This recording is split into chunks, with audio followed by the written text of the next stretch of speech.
Warning, the show may contain some crude humor and mild swearing. Listener discretion is advised. This show is produced by Geek Happy Network, constantly curious about the things we love. If you enjoyed listening to Smörgåsbord, remember to subscribe to the show on Spotify, YouTube, or on your favorite podcast app. Remember to leave a review. We would love to hear your thoughts. This is Smörgåsbord!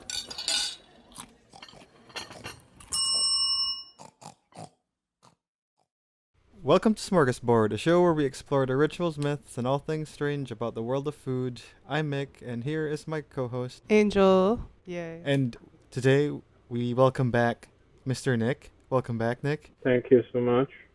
I am back in black. He is wearing black. I'm wearing gray. Oh, there's an ape actually. There's an ape on your shirt. It's very topical. He's rollerblading. Well, he's better at rollerblading than I ever was. Today we're going to look into the strangest egg we've ever seen, the tonzidan, or translated from Chinese, boy eggs, also known as virgin boy eggs. This is a topic that only Mick knows anything about. Yep. Yeah. So I'm not going to say what I was going to say. What? You can just start just like intrigued. that. I'm so good I'm with not gonna say. boy eggs. I know everything. I see. Okay. Disturbing. Well, we're going to unearth what we could find about this dish, why this is a thing, and how you could make it in your own home if you want to. Do we need to kidnap children for this? You need to Maybe. use children, yes. Oh, okay. Well, first of all, we're going to find out where exactly we could find virgin boy eggs. Tonzidan is found exclusively in the city of Dongyang, which is in the east coast of China in the Zhejiang province. Mhm. The name itself, Donyang, means the eastern sun, likely because of its geographical location in, well, the east coast. Does China have an east coast? I feel like, isn't it just attached to Eastern Europe? It's literally just the only coast. Yeah. If you, I don't have a west coast. I think Oh, no, that it doesn't have a west coast, but it does reach all the way to I have the east other side. and west mixed up in my head. Yeah, the way to East- remember it is north. Never eat sour weenies. So north, south. I remember west. as never eat slimy worms. Oh. I mean, I wouldn't eat either slimy worms or sour weenies. But speaking of sour weenies, but yeah, before we really fully dive deep into what these virgin boy eggs are, it's I think helpful to understand what kind of cuisine the Zhejiang province has. As we talked about during Megan Paul's soup in an earlier episode, Chinese cuisine is so vast and broken into so many different styles, but there are specific major styles when it comes to Chinese cuisine. One of it is the Zhejiang cuisine. Province itself is dependent on the freshness of fish and seafood as it is a coastal region and the different cooking styles. Of the different cooking styles in China, Zhejiang is known as the more elegant or fancy cuisine, and it's likely because of it is the most prosperous province of China. An important element of the Zhejiang cuisine. Yeah, it is apparently where most of the money comes from. Like currently or historically? Both, from what I Oh. understand. Oh. Yeah. I think the king or whatever used to be close to this province, so a lot of the food revolved around here. So you'll see that when it comes to the cuisine itself, it's focused on the freshness and quality of the food. Another element of the cuisine also is aesthetics. So a lot of the cuisine you could see is heavily dependent on prettiness. Yeah. It's pretty having Instagrammable virgin boy eggs. Exactly. I feel like you get flagged for that account if your If you had the virgin Instagram boy egg account. Yeah. Virgin boy eggs. Yeah. Yeah. Probably. Or if you had your own hashtag like yummy boy eggs. There's actually way too much kind of porn on Instagram if you search for it. Like It's there. boy Yeah. egg porn. Yeah, this probably won't even hit the top 10 of creepiest It wouldn't though. porn. Yeah. When it comes to the Zhejiang cuisine, though, there also are 4 minor cooking styles there.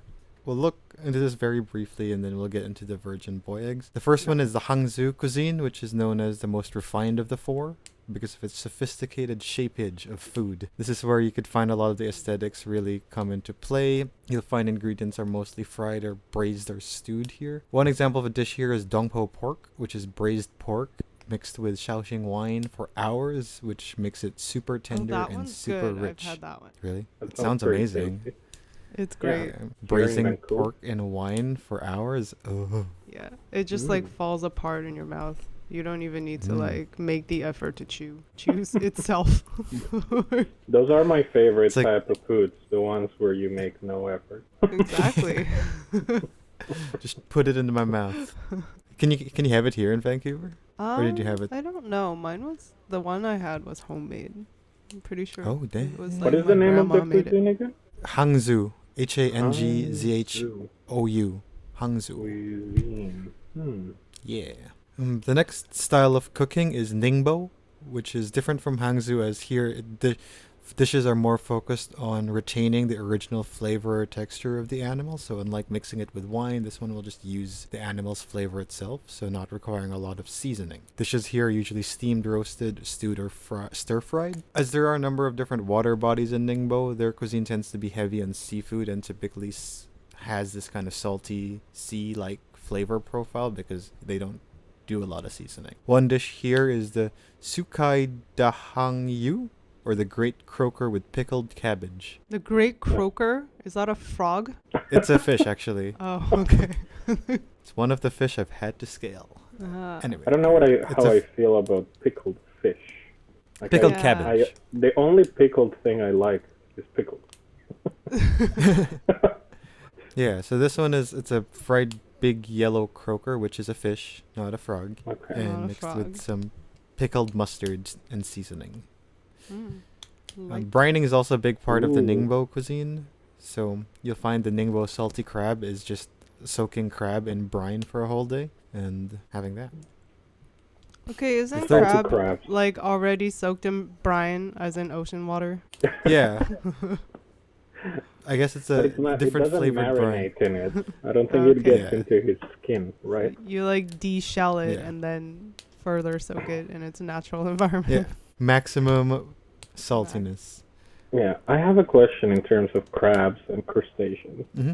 Who's the one person that decided, this is an animal we won't kill before we put them in the pot? I think a lot of it has to do probably from trial and error, because a lot of crustaceans, like for example shrimp, if you don't cook Mhm. them right away, certain shrimp, they have enzymes that actually deteriorate its body really quick upon death. Oh. So something like that probably made them realize we should probably just cook it right away. Because if you do Right. keep a dead crab, when they die, they kind of rot pretty quickly. So it's about the So freshness.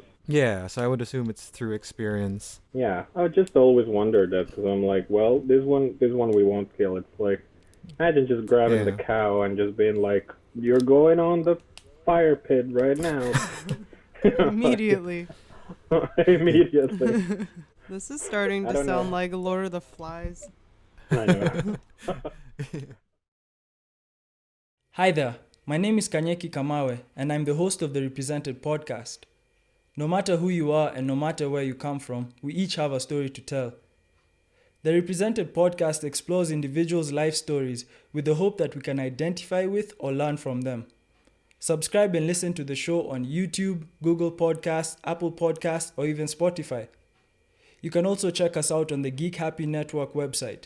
That's geekhappynetwork.com. Finally, follow the show on Instagram at Represented Podcast to keep up with the fun stuff. Love to see you there. Peace. The third style of cooking is Shaoxing, which we heard from the Shaoxing wine from earlier. But this one it's a more geographically inland cuisine than the other cuisines. So a lot of the food here revolves around poultry and freshwater fish from the rivers. Here the food is more rich tasting with strong aromas. So you could kind of break it into three different types of courses in Shaoxing, which is mei, which is preserved foods, zui, which is food with wine, and jiang, which is pickled food with bean sauce. So a lot of the food here revolves around one of these three. For example, Zhejiang is wine chicken. It's just boiled chicken cooked on rice wine. Lots of flavors again. I feel like I could do that. I could just get Yeah. some wine and some chicken and boil the shit. Yeah. out of it. Do you get drunk when you cook? No, right? When you cook alcohol, the alcohol disappears Yeah. because you burn it Yeah, off. pretty Oh, much. okay. Yeah. I don't think I've So you ever can- had a dish where like Ooh, I am so drunk out of this pasta. I think with red wine on meat, it's probably going to be less of an issue because red wine Yeah. is more of a juice. Grape and I'm sure juice. some wine aficionados is going to hate me for saying that, but That's, so the last style of cuisine here is the Wengzu, which is the smallest of the four. Depending on who you talk to, actually, they might not even be considered a major. They might not even be considered a major style of cooking in Zhejiang. The Wengzu style features heavily on seafood, taking advantage of its coastal location as well. Many of the food here is fresh tasting and soups, and also using delicate knife work. One dish here is the mangrove crab in 2 flavors. This features both steamed and stir-fried crab, giving you this kind of complex flavor of crab. There's There's a lot of crab in this dish. There is a lot of crab. 6 different kinds of crab. You know, my favorite kind of crab is imitation. It's Have a not even very real refined palate. It's time. It's the time for the show where we actually finally discover what exactly Virgin Boy eggs are. As we learned with the Zhejiang cuisine, there are a lot of elements of some things really fancy. So when it comes to what Tonzidan or Virgin Boy eggs are, it is not even close to being anything fancy. Are we talking about orphan boys then? No. Dirty not. urchin Actually, yeah, boys. let's have one of you, each of you guess what you think Virgin Boy eggs are. I think a chicken puts an egg, and then it's given to a virgin boy to hatch, and then you eat the chicken that comes out of the egg that was hatched by a virgin. Wow. It's a good Pretty guess. good. I don't even know how to top that one. I was gonna say something like a tooth fairy, like if you from a boy who loses a tooth, he gets an egg in exchange under his pillow, and then like he'll sleep on it for a day, and then they all eat it as a family in the morning. How do you stop him from crushing the egg while he's sleeping? You have a very fluffy pillow, a very very fluffy pillow. I would like you to try that. I would like you to put an egg under your pillow and go to bed and tell me how it goes for you. Maybe it's been pre-treated. But it by has to be being like a pickled. down pillow or something. It would have to be fairly Maybe it's a fluffy. pickled egg. I don't know. I have a feeling True. like it's a pickled egg. This must be like one of these 100,000-year-old eggs that looks extremely disturbing. Okay, if you're Unfortunately, that'd be the 100-year-old virgin. no. Unfortunately for both of you guys, it's neither of those. Oh. So the city of Dongyang is actually located in the middle of Hangzhou, Ningbo, and Wenzhou. But sometimes the mixture of these best cuisines don't mean necessarily you'll get a better product. Known as the dish that brings on the taste of spring, Tonzidang or Virgin Boy eggs is eggs brined in fresh urine of little boys. Hence the name boy eggs. Oh man, that's a lot worse than both of our guesses. Yep. Yep. If we were to put both of your guesses in this guess in a multiple choice, I don't think people will think it would be this one. Or maybe they will because it's the most nasty one. It is exactly some kind of Pickling pickled process. egg, but you just use urine. Brining would technically be the proper term for it. I guess because it's just floating. It's similar to the pickling process where you kind of dunk something into something to get a different flavor. I mean, they always talk about you being able to drink your piss, which still sounds disgusting. But it tastes better, I guess, with eggs. It Actually, tastes not. better on it. Get the sulfuric flavor of eggs and the sulfuric flavor of piss and combine them both. Now, as we probably want to figure out is why exactly someone would do this. There must be some kind of reasonable or cool history why this all started. Sadly, this tale probably got lost in history, as if you ask locals about the origin of the dish, you won't really find any reason aside from it being a long-standing tradition. Well, that's just disturbing. I mean, Christianity is also a tradition, so... Is there an age limit? Is it like once you hit puberty, you can no longer brine these eggs with your pee? Yeah. The way it works is they actually collect the piss from schoolboys. So I guess if you're not in that school anymore, then you don't count. So there's just a point in life when you're like, do you need my piss? And then they just go no, we're good. Oh man, Yeah, it's weird. Like I Is don't. it like every Tuesday, like Tuesday period 3, everybody pee in a bucket? It's an everyday kind of thing. Oh no. Yeah, but it's really weird. Like I can't even find why this is a thing. Like I don't even know why it's only served during spring. And then you reminisce about the time that you guys were pissing in a jar. Yep. Oh, here's my next question: who's eating these? Are they eating their own pee? Well, it's actually a pretty popular dish. So like we mentioned, it's a springtime dish, which I really don't know why it's just a springtime dish. Easter, yo. Yeah, maybe. But I mean, my assumption is it's like, you know how Chinese cuisine is generally based on seasonal rotations of food, unlike here in the West. So I'm assuming this just rotates in and out of season, just like everything else. Might be okay. just we don't have food kind of thing too. That probably might be a reason. But when it comes to people who eat it, actually a lot of people do eat it. It's kind of like, it's not like everybody eats it, but it's kind of one of those things that became a dish because someone thought it was healthy.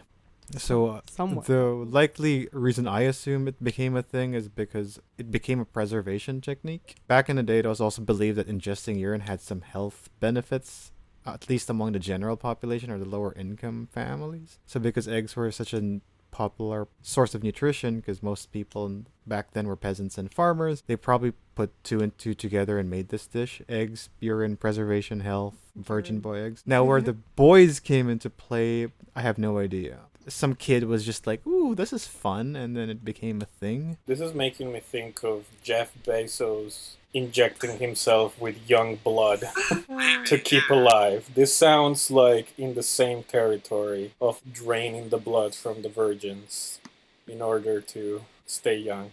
Yeah. This is some vampire stuff, but urine. Hey, it could be. I mean, there are a lot of like weird remedial stuff like this, right? I mean, I know Angel and I covered earlier that we had like tea eggs, which is of a similar type where you cook tea on the egg, or you use tea to cook the eggs. And there's also those century eggs, which you also mentioned, which is I don't know what 100-year-old century eggs are pickled in or brined in that they turn black. And all of these are Might like, just be urine. Maybe it was Could be. the ultimate creation. So century eggs are like senior citizen pee. you go to a nursing home. yeah, instead of a school, you go to a nursing home. Worst time in history What? to be collecting someone's pee from a nursing home. Yep. Oh yeah, Corona eggs. What's really interesting about the dish, though, is as of 2008, it became a cultural heritage dish of Dongyang. And like you were asking, Angel, it is so popular that they're actually sold almost 2 to 4 times the price of a hard-boiled egg during spring. Do they paint them? It's painted in boys' pee, so Do they have any look? Like, what's the actual look of the... it's just a darker hard-boiled Depends egg. on how dehydrated So the it's- boys are. Yeah, so the egg's a little bit yellow. Sometimes the yolk actually turns green from the sulfur Oh, during the yikes. brining process. So I'm sure all of you guys are so excited by it by now that you want to make it at home. I really do. To make tonzidan, it's actually rather simple, but it just takes a lot of time. First, First, you have to get pregnant. It has to be First- a boy. you need a bunch of boys. Enough that you could collect enough urine to boil a pot of urine. You hard boil your eggs in that pot, crack open the eggs, and then drop them back into the pot. Occasionally refilling the pot with, you guessed it, more urine for a few hours. Pee. Yeah, so that way you're really allowed the egg to absorb the urine. You may also add your choice of herbs and spices if you want to complement the flavor. The result will, like what we mentioned, herbs and give you- spices go with pee? I don't know, lavender. I don't know. Sage. Sage. Now, when it comes to actually making the egg, the hardest part about it is sourcing the ingredients. Oh yeah, it's really hard to find eggs. So this is the eggs. The eggs are really hard. You gotta find this thing called a chicken. a chicken. A chicken? Yeah, something like that. And you gotta let it poop out this round thing. They have a whole separate hole for that egg. Yeah, they have that thing. Now the second hardest ingredient to source is the urine itself. Kind of weird to go out in the street and be like, boy, Yeah. give me your pee. But see, it's not even like that. That's what really. Like, this is where I was like, I'm done. This dish has lost me, because it's actually a whole citywide effort. You're not forcing these boys to pee. Oh man, they're hydrating these boys like crazy. Yeah, like They're during like, spring. drink this Gatorade. You're gonna need to have Yeah. all these electrolytes because then you're gonna be pickling these eggs. So there's a point in the year where the whole city just goes, we need everyone's pee. Goes fucking ham on this. Like during spring, the vendors are even allowed to put buckets in schools or wherever boys are under the age of 10. There's your requirement. 10 years old. And they're allowed to pee in these buckets outside of their classrooms rather than use the washroom. In fact, teachers suggest this, announce this, and there's even some safety education going on here, as teachers would remind their students not to pee in the buckets if they're feeling sick. Might get the coronas. So yeah. But yeah, you could also find buckets everywhere. Like the vendors might even have the buckets available beside their stalls. Some houses might even collect their own children's pee just to cook it themselves at home. It's a whole citywide thing. It's not that hard as collecting eggs for sure. You said this was like a springtime dish, right? It is a springtime dish. So they're having it right now, basically. Right now in China. Now is the season. Now is the season to collect the pea and the eggs.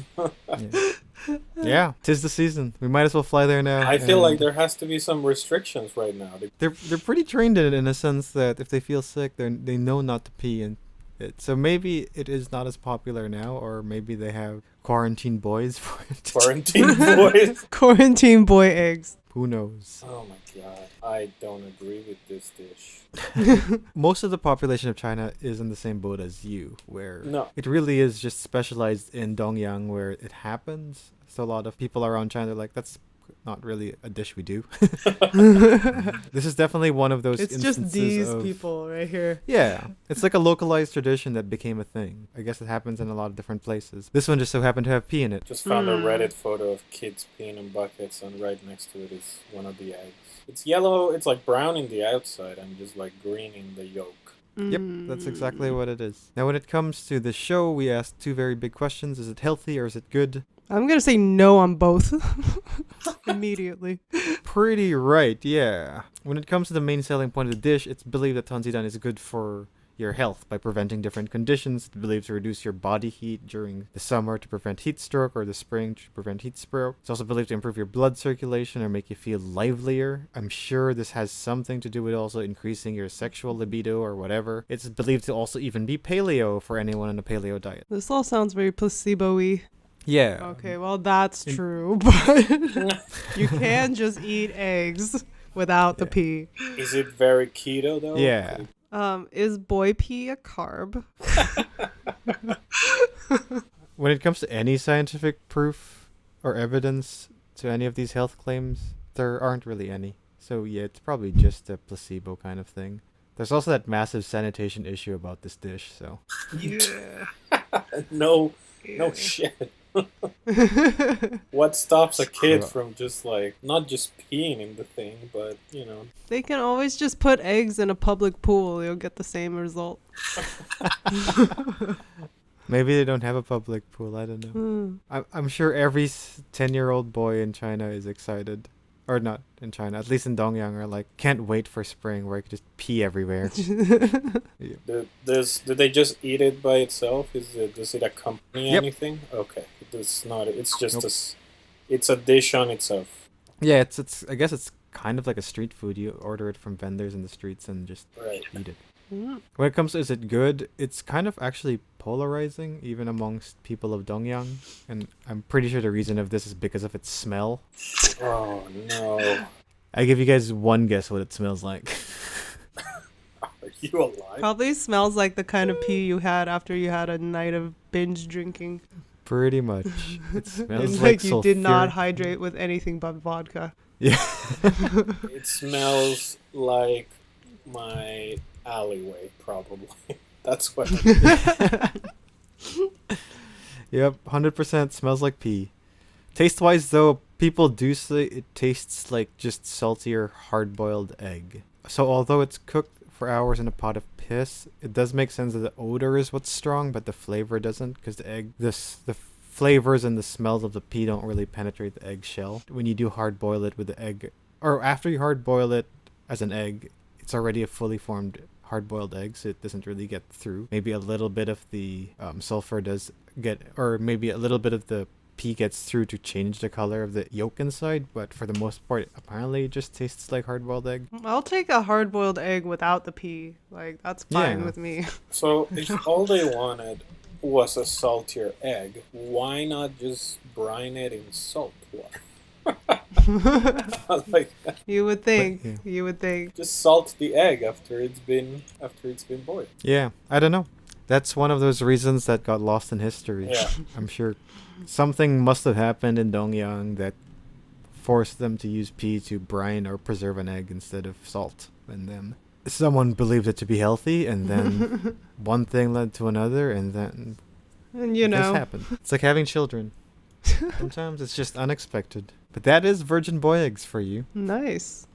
I guess That's- boy eggs. Well, Filed under things I wish I didn't know.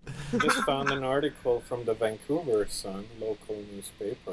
ooh. It says that in some parts of Vancouver, residents from Zhejiang that moved to Vancouver sell virgin boy eggs for 25 cents Canadian.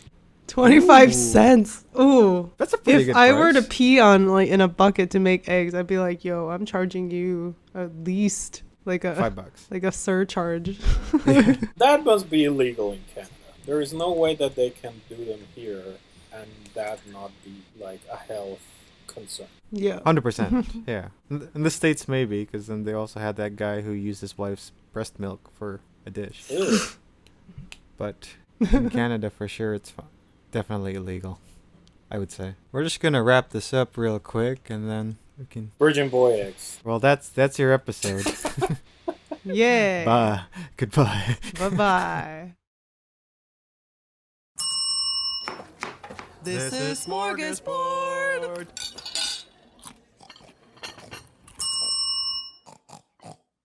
Have a ritual, myth, or something strange you want us to explore? Send us a message through Facebook at Geek Happy Network or email us at team@geekhappynetwork.com. We'd love to hear from our fellow Smorgies. This show was created by Angel Lynn and Mick Narciso, hosted by Angel Lynn and Mick Narciso, edited by Mick Narciso and Bianca Goico, logo and graphics by Angel Lynn, music by Mick Narciso, and videography by Bianca Goico.